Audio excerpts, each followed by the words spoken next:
A very good morning, dear students. I am Pratik sir, an educator at Arya Public School, Chandlana. This is our online video YouTube lecture for class +1. इस lecture में बेटा हम अपना chapter continue करेंगे जो कि चल रहा है P block elements. P block elements बेटा पी ब्लॉक एलिमेंट्स में हमने कल एटॉमिक रेडियस और आयनिक रेडियस के बारे में डिस्कस किया था। आज हम बात करते हैं बेटा मेटालिक करैक्टर के बारे में। किसके बारे में बात करेंगे बेटा? मेटालिक करैक्टर के बारे में। अब इसमें हमारे पास बोरोन है, एल्युमिनियम है, गैलियम है, इंडियम है और थैलियम है। बोरोन, एल्युमिनियम, गैलियम, इंडियम और थैलियम। बोरोन तो बेटा नॉन मेटल है, नॉन मेटल है क्योंकि ये इलेक्ट्रॉन आसानी से रिलीज़ नहीं करता। और इलेक्ट्रॉन रिलीज़ क्यों नहीं करता? Due to high ionization enthalpy. और इसकी हाई आयनाइजेशन एंथैल्पी क्यों है? स्मॉल साइज़ की वजह से। एल्युमिनियम एक मेटलॉइड है, एल्युमिनियम एक मेटल है क्योंकि इसकी जो आयनाइजेशन एंथैल्पी है वो लेस होती है। ये हमने देखा। एटॉमिक रेडियस सबसे ज़्यादा होता है एल्युमिनियम का, इसलिए आयनाइजेशन एंथैल्पी सबसे कम होती है एल्युमिनियम के केस में।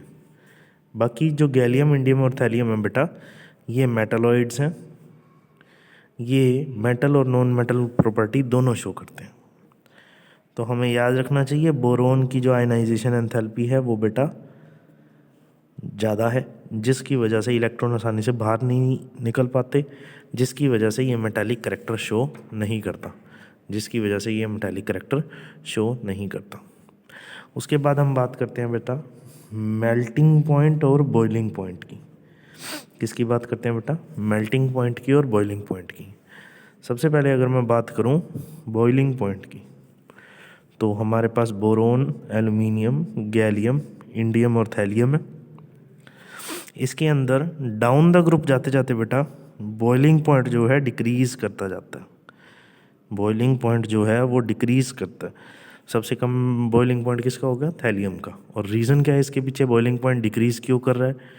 क्योंकि मेटेलिक बॉन्डिंग डिक्रीज़ कर रही है।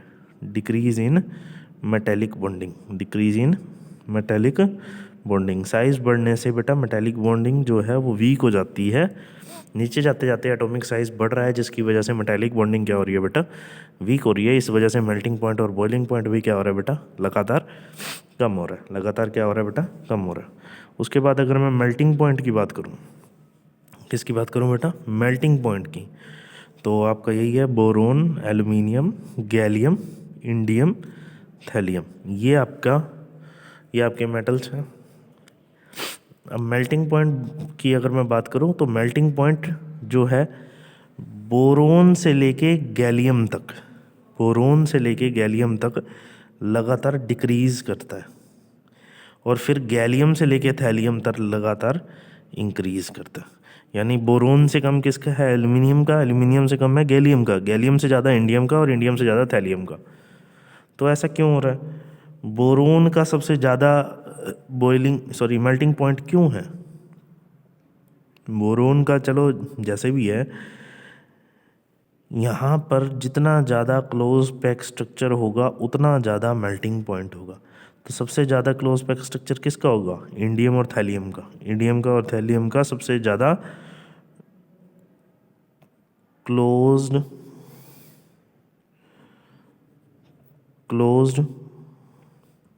पैक स्ट्रक्चर होगा। और बोरोन का तो एक्सेप्शनली इकोसाहेड्रल स्ट्रक्चर होता है। इसकी पैकिंग बहुत मजबूत होती है, इस वजह से मेल्टिंग पॉइंट सबसे ज़्यादा बोरोन का होता है। और इंडियम और थैलियम का भी क्लोज पैक स्ट्रक्चर है, इस वजह से इनका जो मेल्टिंग पॉइंट है वो भी बेटा क्या है? काफ़ी ज़्यादा है। उसके बाद नेक्स्ट प्रॉपर्टी बात करते हैं बेटा ऑक्सीडेशन स्टेट की। किसकी बात करते हैं? ऑक्सीडेशन स्टेट की। इन सब के पास 3 इलेक्ट्रॉन है वैलेंस शेल में। इस वजह से बोरोन, एल्युमिनियम, गैलियम, इंडियम और थैलियम का जो ऑक्सीडेशन स्टेट है वो +3 है। बट जो +3 ऑक्सीडेशन स्टेट है नीचे जाते जाते डिक्रीज़ कर जाती है। देखिए ध्यान से समझिए बात को। इनकी जो कॉमन इलेक्ट्रॉनिक कॉन्फ़िगरेशन है वो क्या है बेटा, NS2 NP1। इनकी जो फैमिली ऑक्सीडेशन स्टेट है वो क्या है, NS2 NP1। अगर तीनों इलेक्ट्रॉन जाते हैं तो +3 होती है। अगर S इलेक्ट्रॉन ना जाए और सिर्फ P इलेक्ट्रॉन ही बॉन्ड में पार्टिसिपेट करें तो +1 बनेगी। नीचे जाते जाते +3 ऑक्सीडेशन स्टेट की संभावना ज़्यादा हो जाती है और +1 ऑक्सीडेशन स्टेट, +3 की कम हो गई और +1 की क्या हो गई, ज़्यादा। यानी कि जो थैलियम है ना बेटा, जो थैलियम है वो +3 ऑक्सीडेशन स्टेट में एग्जिस्ट नहीं करता, वो +1 ऑक्सीडेशन स्टेट में एग्जिस्ट करता है। इसके पीछे का रीज़न है बेटा इनर्ट पेयर इफेक्ट। क्या है बेटा, inert pair effect. What is inert pair effect? तो इनर्ट पेयर इफेक्ट क्या होता है बेटा, रिलक्टेंस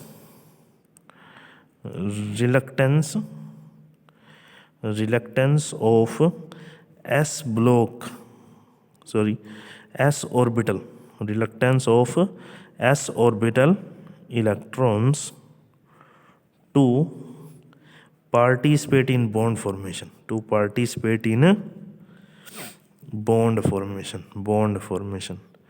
भाई जो s ऑर्बिटल्स हैं वो पार्टिसिपेट नहीं करते बॉन्डिंग में, जिसकी वजह से सिर्फ p ऑर्बिटल ही पार्टिसिपेट करते हैं, p इलेक्ट्रॉन्स ही पार्टिसिपेट करते हैं, जिस वजह से इसकी जो ऑक्सीडेशन स्टेट है वो बेटा कितनी हो जाती है, +1। कितनी हो जाती है, +1। बोरोन की कितनी है, +3। एल्यूमिनियम की +3, गैलियम की +3 +1 दोनों है, इंडियम की +3 +1 दोनों है, थैलियम की सिर्फ +1 है, क्योंकि नीचे जाते जाते हैवियर एलिमेंट्स के अंदर s ऑर्बिटल्स मना कर देते हैं पार्टिसिपेट करने को। और मना क्यों करते हैं s ऑर्बिटल पार्टिसिपेट करने को, मतलब वो बॉन्डिंग में पार्टिसिपेट क्यों नहीं करते, due to poor shielding effect of d या f ऑर्बिटल्स। d या f ऑर्बिटल्स के आने की वजह से शील्डिंग इफेक्ट प्रॉपर नहीं हो पाता शील्डिंग इफेक्ट, जिसकी वजह से s ऑर्बिटल पार्टिसिपेट नहीं करते बॉन्ड बनाने में। तो सिर्फ कौन करेगा, p करेगा। इस वजह से बेटा सिर्फ +1 ऑक्सीडेशन स्टेट शो करते हैं हैवी एलिमेंट्स क्या शो करते हैं बेटा, सिर्फ +1 ऑक्सीडेशन स्टेट क्या करते हैं, शो करते हैं, +1 ऑक्सीडेशन स्टेट शो करते हैं। ये देखिए थैलियम के केस में 4f इलेक्ट्रॉन इंट्रोड्यूस हो गए। 4f की वजह से, 4f का बेटा पुअर शील्डिंग इफेक्ट होता है। 4f का क्या होता है, poor shielding effect. Poor shielding effect होने की वजह से जो इफेक्टिव न्यूक्लियर चार्ज है वो ज़्यादा हो जाता है। तो ये s बेटा जब इफेक्टिव न्यूक्लियर चार्ज ज़्यादा हो गया, यानी न्यूक्लियस का चार्ज ज़्यादा हो गया, और न्यूक्लियस के सबसे करीब कौन होता है, s ऑर्बिटल। तो s इलेक्ट्रॉन्स को तो वो कस के पकड़ता है, फिर वो बाहर नहीं निकल पाते, और वो बाहर नहीं निकल पाते तो वो बॉन्ड बनाने में हेल्पफुल नहीं हो। जब वो s ऑर्बिटल बॉन्ड नहीं बनाएंगे तो सिर्फ कौन बनाएगा, p, यानी कि p की जितनी इलेक्ट्रॉन्स होंगे सिर्फ वो ही बॉन्ड बनाएंगे। तो सिर्फ कितने बॉन्ड बनेंगे, 1। इसलिए ऑक्सीडेशन स्टेट कितनी होगी बेटा, +1। कितनी होगी, +1। आई बात समझ में सभी को? अगर फिर भी कोई डाउट रहता है तो आप मेरे से पूछ सकते हैं। तो बेटा आज हमने 3 चीज़ें करी, कौन कौन सी, मेटेलिक कैरेक्टर जिसमें बोरोन नॉन मेटल था, एल्यूमिनियम मेटल और बाकी सारे मेटलॉइड्स। मेल्टिंग पॉइंट और बॉइलिंग पॉइंट डिक्रीज़ करता है क्योंकि मेटेलिक बॉन्डिंग डिक्रीज़ कर रही है। अगर मेल्टिंग पॉइंट की बात करें तो सबसे ज़्यादा मेल्टिंग पॉइंट बोरोन का होगा या इंडियम थैलियम का होगा। बोरोन का क्यों है, क्योंकि कोसाहेड्रल स्ट्रक्चर है, और इंडियम और थैलियम का क्यों है, क्योंकि क्लोज पैक स्ट्रक्चर है, इसी वजह से। अगर मैं ऑक्सीडेशन स्टेट की बात करूं तो ये 2 ऑक्सीडेशन स्टेट शो करते हैं, +3 और +1। या तो 3 बॉन्ड बनाएंगे या 1 बॉन्ड बनाएगा। अगर 3 बॉन्ड बन रहे हैं यानी कि s के इलेक्ट्रॉन और p के इलेक्ट्रॉन दोनों पार्टिसिपेट कर रहे हैं, और अगर सिर्फ p के कर रहे हैं तो क्या आएगी, +1 ऑक्सीडेशन स्टेट।